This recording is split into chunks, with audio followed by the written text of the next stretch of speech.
Hello and welcome to the ASB Investment Podcast, the show that keeps you up to date on the markets and helps you make smart choices with your investments.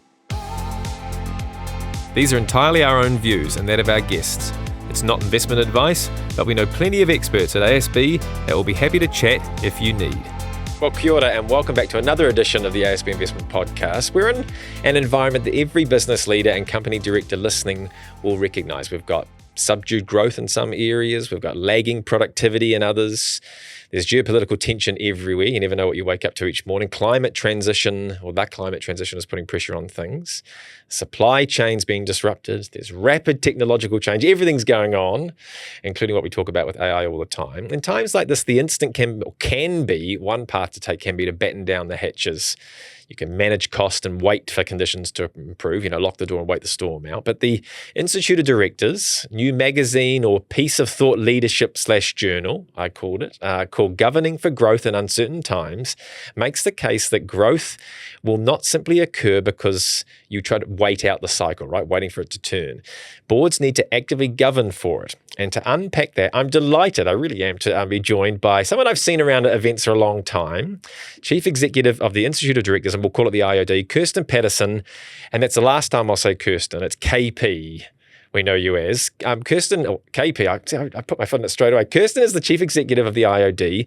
She's a chartered member of the IOD, a qualified lawyer. This is going to go on for a little bit. I'm going to make it awkward. Please don't. Member of the New Zealand Order of Merit for Services to Governance and Women, holds a number of governance and advisory roles, and is a strong advocate for diversity, ethical leadership, and climate-smart governance. KP, thank you for joining us. How are you? And it's good. So great to have you here. Yeah, great. Thanks so much for having me on. I'm really looking forward to the conversation. And just a little bit about your role with, I guess, if you want to give your backstory and your current role with the IOD. Yeah, right. So my name's Kirsten, but everyone calls me KP. I know It's a bit odd calling someone by their nickname, but I picked it up when I was working at New Zealand Rugby for almost 10 years. Did you work at New Zealand Rugby? Yeah, I did. It's a very nickname-heavy culture. I picked up KP, and in my leaving speech said I was going to go back to being Kirsten, but New Zealand's a village, so KP has stuck. And do you mind me, what did you do at New Zealand Rugby? All the very boring bits, all the bits outside the chalk. So, HR and finance and legal and board and events and,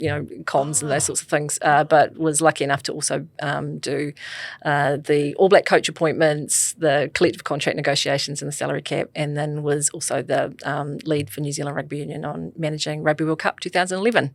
Far out. Yeah. I didn't know. We were doing some prep with your backstory, and that was Did I not look like a sporty kind of a gal? Well, that was, I'll have words with Jake, our producer, about the preparation that was missed on this. And just, I guess, and your current role with the IOD as CEO, I guess, the Institute of Directors, it's about governance. It says it does what it says on the tin, I guess. But why, I guess, is it so critical, or your role, what does it do day to day? Yeah, so the Institute of Directors is the membership body that supports the governance community. So we've got 10,500 members right across the country. And, Institute of Directors kind of sounds like, oh yes, it's just kind of the business directors. We're not. We're everything from NZX listed boards to top 200, right through to school boards of trustees, not-for-profit, sports organisations, charities, churches, everything in between. And so what you guys offer, thought leadership, what we're going to talk about today, the training, I guess, professional development. A director isn't just someone who sits around, I can imagine, the top level of the building with a big mahogany Knights of the Round Table. It could be like just a company director who just runs their own business, right? Runs their own business. They could be serving on a small not-for-profit, like I do in terms of many of my governance roles. But it could be a business owner who's a director from, just actually wants their own business to grow and prosper and, to deliver for their family. And, so we're all about trying to raise the quality of governance. We firmly believe that better governance leads to stronger businesses, stronger communities, and that helps build New Zealand. We're just here to try and support New Zealand businesses and organisations prosper and do well. Yeah, great. Okay, so before we get too deep into your latest article, I guess I'll call it article or magazine. It's quite a We call it a reader. Okay, well, let's use reader, the reader, Governing for Growth in Uncertain Times. Just to take a step back and a bit of context on what governance is, and you touched on it lightly there, and its benefit to customers. I guess, let's frame it. What inspires you to work in the governance of governance or the advice around governance every day, and why is it so important? Yeah. What I love about governance is that every topic is a governance topic if you think about it deeply enough, right? You're only 2 or 3 questions away from seeing why it's relevant, whether we talked about, climate change, it could be equal pay, it could be economic recessions, it could be geopolitics. So it really, the things kind of coming at us are just so broad that it really gives us an opportunity to think, well, how do you drive systems change? How would you kind of govern or lead your way through that? How do you help businesses kind of prosper in that kind of environment? But at its core, governance is about the long-term vision. Right? It's about lifting your eyes up to the horizon. Yeah. And we kind of often hear this language about, I need to work on the business, not in the business. It kind of gets used a lot in colloquial language. Yeah. But when we're talking about working on the business, that's governance. It's getting out of the day-to-day, the operations, and actually taking a step back and kind of looking up and go, actually, what's our long-term plan? Where do we want to be? Yeah. What else is happening around us? And providing that kind of helicopter view. Yeah. And that's often the metaphor that gets used. And do you find when you're talking to businesses that maybe aren't at the listed level or the massive, corporates.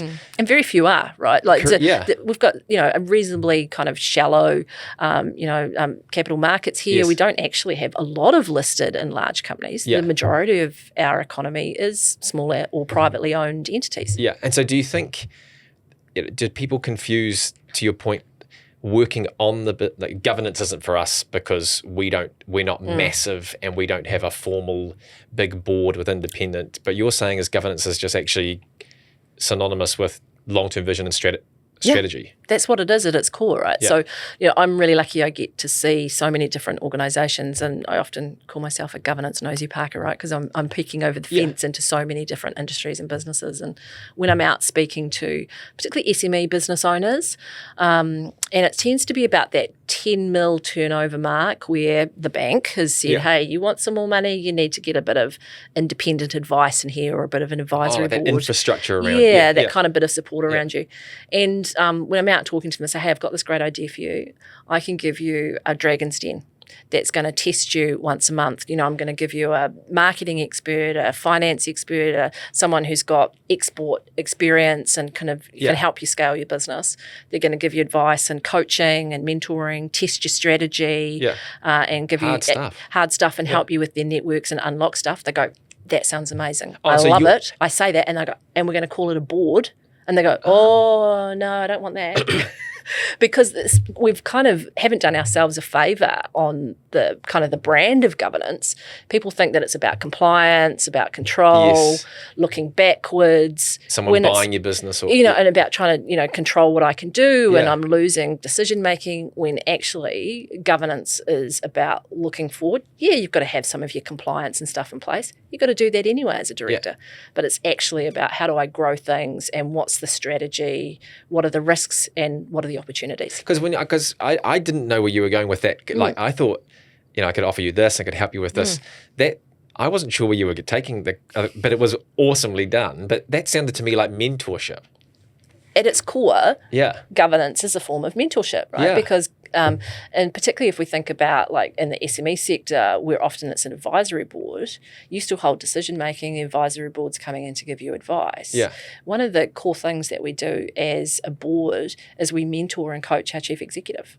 We appoint one person, the most critical chief decision, executive, right? Yeah. And then we achieve through that person. Yeah. And so it can't all be just about compliance and control. There's got to be lots of mentoring and coaching in there, and good boards, good directors get that. So before we get into, I guess, the key theme I wanted to start on, which is that governing, growing, as we talked about. What is your house view on the concept of sort of management manage and governance govern? Like, is that? I've used that sometimes to think about things. Is that true? Or is it a outdated thinking? Or I guess what's your kind of view on that? Yeah, so we get this kind of thing about the line between governance and management. Yeah. And you'll hear people saying, they're crossing the line between governance and management. The first thing is, it's an imaginary line, right? Like so it doesn't exist. It's not a real line. Yeah. It's not written down anywhere. Yeah. So we have the 4 pillars of governance, best practice, and we'll give you some guidelines.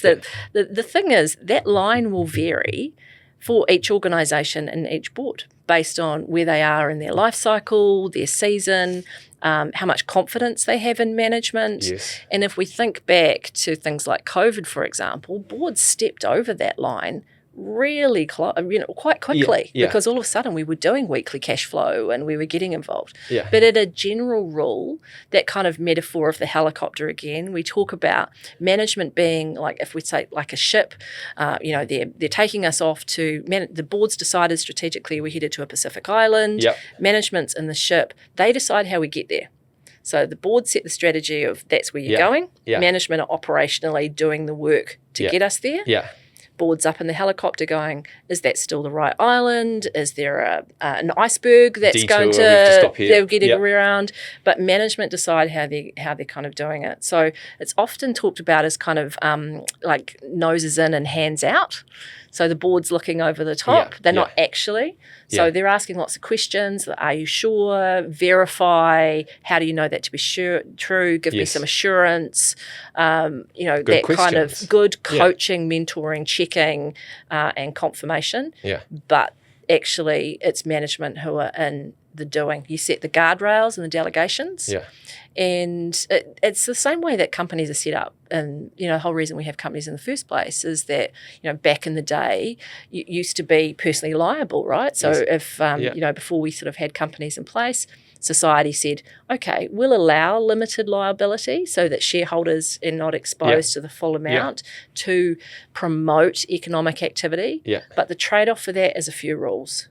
Yeah. So social license and some boundaries around which you've got to operate. Which your governance mechanism is designed to... And your governance mechanism is there to check those things are in place. Same things happens within governance and management. Governance says you can do these things within delegations, these frameworks, these policies, and we're going to kind of come in and test and see that you're going to make sure there's a responsible adult supervising what's going on. But if we're in, the ship's engine room with a spanner and a wrench, we've probably gone too far. Gone too far. Now, in a small business, you're doing both, right? So getting in the helicopter is impossible. Yes. I often describe it as actually just try and put the drone up occasionally. Right. Yes, you can't get off the ship, but get that drone up and see what's happening out there. Check that iceberg straight ahead or dead ahead or whatever they said in the movie that was real. We're in challenging times right now, but I guess, talking about growth, and I guess you see it all the time, potentially boards and companies might... We talked to the team that did the mood of the CFO report a couple of weeks ago and sort of, I think we'd thrive in 25, wait, or whatever the analogies are. So you don't necessarily have to blame companies for battening down the hatches, but in the report you sort of talk about growth as needing to sit with the board as much as anything. Like, I guess what's powering that view, and what's the call you're putting out to boards to kind of, do going forward? More ambition. Right. Okay. And, and productivity challenge here in New Zealand, right? Yeah. So we need to have, a real focus on growth. Growth doesn't happen by accident. And Is it a dirty word? Look, I don't think it is, and I don't think it should be. I learnt on this podcast that actually returning to the long-term average is not likely, and holding individual shares may not necessarily give you the return that you think it will, right? So, wow. And that is absolutely true of the companies themselves as well, right? That we can't just think that growth is going to automatically happen when economic cycles, we just got to wait to the good times to come back. And, if we're not innovating, and we're not investing in that innovation and new technology and in productivity improvements, then the growth's not going to occur. Yeah. And that is board level decision making, because the day-to-day stuff where answers are known, there is a set answer, you can kind of get a best practice guide or get a consultant. Management deal with that stuff, right? Yes. Yeah. That's kind of bread and butter. Bread and butter, they deal with it. And, we've got very good management teams who do that well. So that means boards are left with the tricky stuff where there is no known answer, where they're having to make trade-offs and judgments and choices and, ambiguity. And so those are things around, where do we invest? Are we investing here or are we investing there? Yeah. How much do we invest? What does that mean in terms of shareholder returns? Are we going to have conversations? Are we paying dividends, or are we going to go for long-term investment here? All of those kind of trade-offs and judgments doesn't happen on its own. Boards need to be kind of leaning into how are we going to come out of the cycle. Sort of malaise or flatness. Yeah, economic cycles are actually made by businesses, right? They're made by the activity that we make, the decisions we make. Or don't make. Yeah. And so, previous cycles show us those that innovate and invest on their way through will come out stronger. And is this, I guess, is this as much like if it's as much on the board to potentially have those conversations or promote them, but I guess is it also if management is coming to the board with only compliance or hunkering down and managing the business as opposed to putting the drone up, is that as much for the board to go, hey, we want to talk about ambition, more regularly. Yeah. You almost management. We've given you the license to be a bit more balanced. Yeah, and that's about assessing the risk profile for each organisation, right? Each organisation will have a different risk profile for its particular season. I guess what we're encouraging all business leaders and boards to do is to be conscious about where you are in the economic cycle for your organisation, where your season is, and what your risk profile is. Yeah, and your season?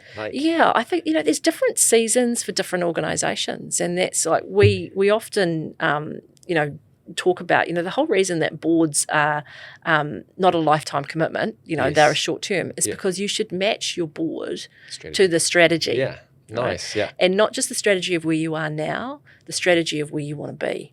Right? Yeah. So to use your vernacular, that could be we need a board potentially to manage us through along the great winter, but also not solely focused on surviving the winter. Spring's going to come. Yeah. So how we also must have some thought brains there that are thinking. Yeah, what's the strategy for where's the market that maybe we're wanting to get into a particular market and we want some market expertise. Maybe we're doing a digital transformation piece, isn't everyone? Yeah. So that needs to be our kind of focus, and that's what's going to lead us out of that winter. Or actually, maybe we are, and we've heavily invested in the past, and actually we now need to do some consolidation, and we really need really strong business recovery skills on our boards and understanding that. And if we look at the organisations where we've had a number of company failures, there's been a real kind of picture around concern about managing solvency, so making sure we've got those core skills. So and that's the reason we have boards as well, is that we recognise that no one individual can have all of those answers. Yeah. And so boards at their core, even though it's kind of become a woke term, boards are about diversity, right? Diversity of thought and skills. Yes. And one thing the report mentions as well is around agility. I think that when we were looking at this, what's the report say? How can boards think more? I mean, agile has been a tarnished word sometimes now and then with the different things that have come through. But are New Zealand companies getting bogged down in too much thinking or strategy? That's a genuine question. Are they? And if they are, how can they be more agile? We'd be recommending that they're doing more regular strategy. It's discussing strategy at every meeting, right? So the old kind of days of setting a strategic plan, and sort of setting and forgetting it, over. Yeah, I mean, I'm not well. My crystal ball's not very good. I don't know what yours is like, but trying to set a plan for what the world's going to look like in 5 or 10 years' time. I can set you a plan of what I'd like it to look like. Yes, yeah. But not necessarily what it's going to be. And so more regular strategy. And what we're seeing in terms of that longer term strategy, we're getting a pull back to purpose. Right. So we've got the 4 pillars of governance best practice. The first pillar, for a very long period of time, those has been in place, but the first pillar is purpose, and coming back to that long-term, what is the purpose of the organisation in terms of its long-term strategy? And then that allows the strategic shifts. Yes. Those kind of headwinds or things that are kind of push you off course, seasons to come into play to still be really clear about where we're headed. So, and purpose doesn't have to just be save the world, could it? No, it does. Profit can be purpose. Right, there is nothing wrong with that. Right, and so purpose potentially can be like agile, be tarnished. Yeah, and it can be the purpose in terms of the particular customer problems that you're going to solve for the season at the moment. Yep. In terms of where that is, but that regular kind of coming back to where are we trying to head? Because the obligation as directors and in our current legal construct here in New Zealand is that your duty is to act in the best interests of the company. Yes. Right? Or its owners. Well. Oh, okay. Companies act as the best interests of the company. Right? Doesn't say owners, doesn't say shareholders. It's best interests of the company. And so, shareholders are a part of that, absolutely, in terms of the owners and the kind of context.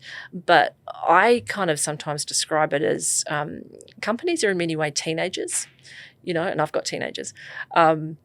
You've created it, you've given birth to it, but it doesn't always do what you want it to. You can kind of tell it what to do, but there is a little bit of an arm's distance and a little bit of a tension in there.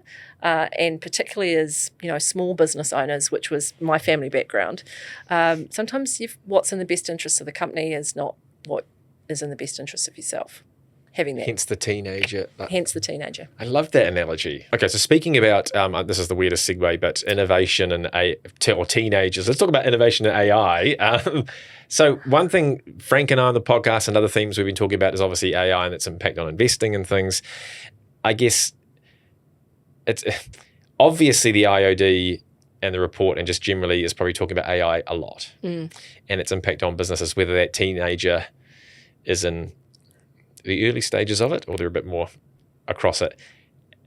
Put simply, how is, I guess, the IOD and the organisations it's working with thinking about AI and its impact on directors? So there's two aspects there, right? There's the how do we govern in an AI world, and then the impact on directors. Right, because there's AI in the boardroom, right? And the Companies Act again requires that directors are a natural or a legal person, but maybe in time they won't be. Maybe we'll have AI directors, and we're starting to see shadow boards arrive and all that sort of kind of and shadow directors. But in terms of how you govern AI, New Zealand politically has taken a view that we're not, from a policy perspective, we're not going to govern AI legislate quite in the way that some other jurisdictions have, and so we're having to call back on those purpose things again. The Privacy Act principles and the things that we already hold to be true and already know. But the big thing for boards is, I use that term again, that responsible adults. They are the responsible adults in the room. So they have to make the decisions for the organisation that matches with their strategy about how does it align with their purpose, how does that align with strategy, and what does responsible and ethical use of AI look like. So they can't delegate their duties to AI. They're going to be responsible for it. We've seen I think it was one of the Canadian airlines who, the bot went crazy and said that there was a refund provision for a customer, and then the company tried to say and defend in court that wasn't us, that was the bot hallucinating. And no, you're going to be responsible, you're going to be accountable. And at the moment it's kind of at the level of a pretty smart graduate, but just as you are responsible for the behaviour and the work of smart graduates in your organisation, so you're going to be responsible for this too. So potentially you've got a teenager, as you describe it, working with a graduate. There's got to be some responsible adults in the room, right? Notwithstanding, but just that analogy. One final question on AI and tech. Are directors under pressure to have an AI strategy because of their peers or what they're seeing? Like, is there almost like we've got to respond to this even though we might not, versus taking a bit more time? Yeah, and I think, there's shadow AI within our organisations because, staff are using it with for super fast processing basically and sort of, I think productivity. Productivity. So we've kind of a lot of people are doing that. But the big challenge is actually what are the really good use cases? So, so those are the questions that we're getting, and those are the stories that people are wanting to share of where there is a really good business use case and where they're getting some of those return on investment and those productivity gains. And we're seeing lots of great examples where that is the case. So that's really encouraging. The big call is everybody wants a digital director on their board now. So they're all going, well, if we're going to be governing this, and this is the new world, how do we make sure we've got the right skills around the board table? Who can help us learn as fellow directors, but also call bluff on, I guess, and how do you govern that? And this is one of the big shifts where management and boards are learning at the same rate.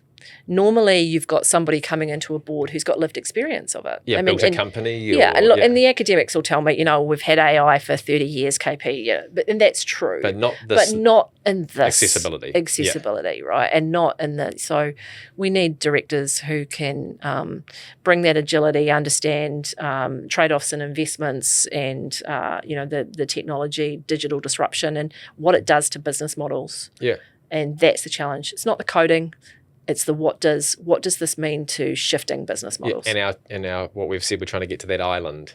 What does this do right now? I guess it's the same. The example would be how do we scrutinise the accounts of a business if we don't have a chartered person potentially, or who's exactly right. I guess that's the same. Who's the expert sitting around the table where we can be sure of, get assurance. What does good look like? Yeah. Cybersecurity skills. What is. So I think the big risk people are worried about is, what's AI or quantum going to do to cybersecurity? Yes. Yeah. Let's go to the final thing I wanted to touch on before we get to our recommendations, our favourite section. The question we had here was, why does the IOD place such high strategic value on trust? And I guess I'm just thinking, how does that, I love that analogy, I'm going to keep using that teenager, that company who is still fumbling away on certain new things, really good at other things. How does a board preserve that? Because trust and reputation goes up the staircase and down the escalator, or let's call it the elevator. Yeah, right? Yeah, super fast. Hard fought, right? Easily lost. I guess, why is that so important to you and the team? Yeah. If we look across the governance failings and, kind of globally, it's really hard to share war stories in the New Zealand context because, the 2 degrees of separation, et cetera, but thankfully our Australian colleagues have a number of failings from time to time that we get to look at them, so bless them. And in terms of, public reviews, et cetera, one of the underlying themes across the majority of those is actually culture. Of the whole culture company. Of the organisation. So it's board culture within organisations, and those are all related to trust-related issues. It's that kind of thing that you can only move at the speed of trust, but it's your human dynamics and the culture.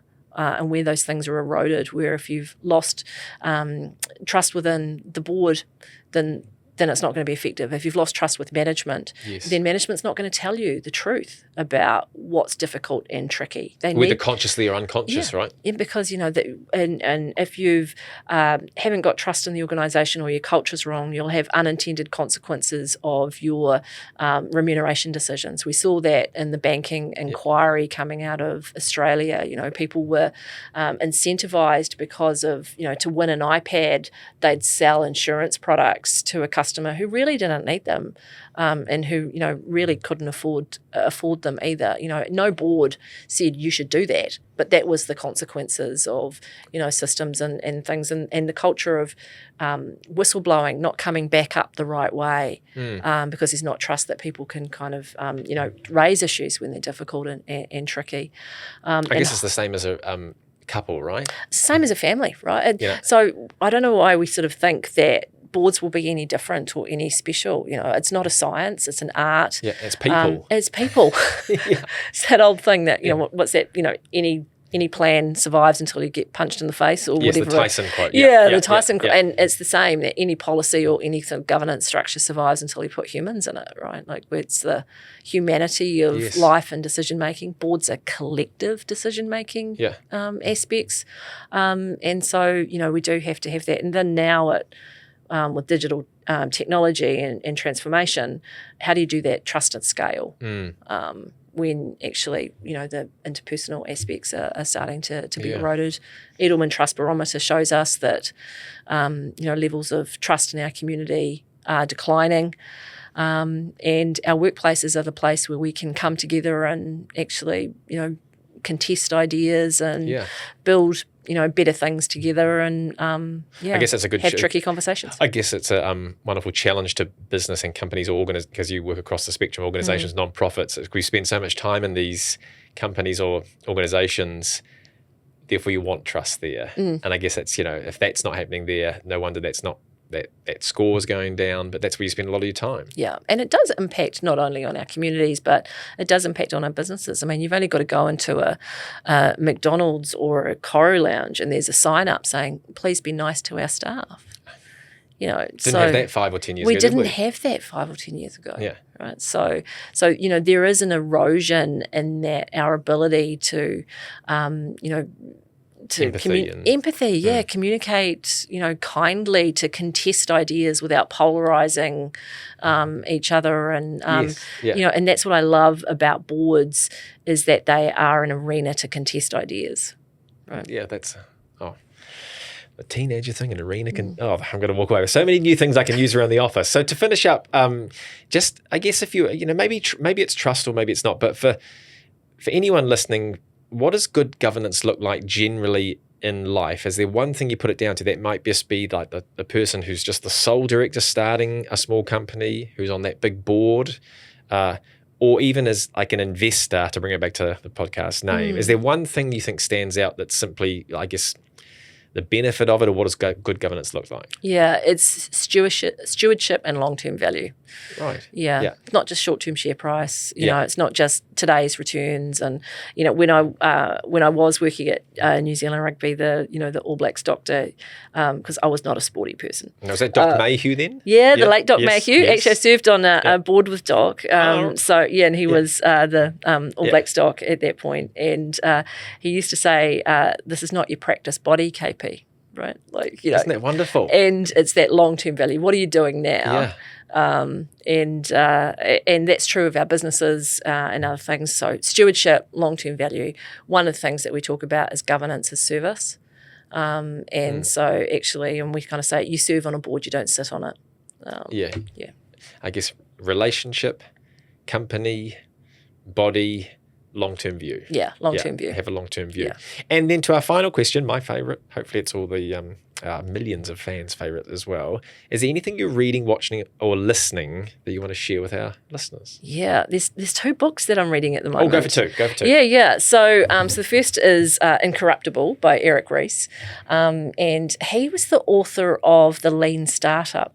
I've heard of that title, yeah. So his book is all about.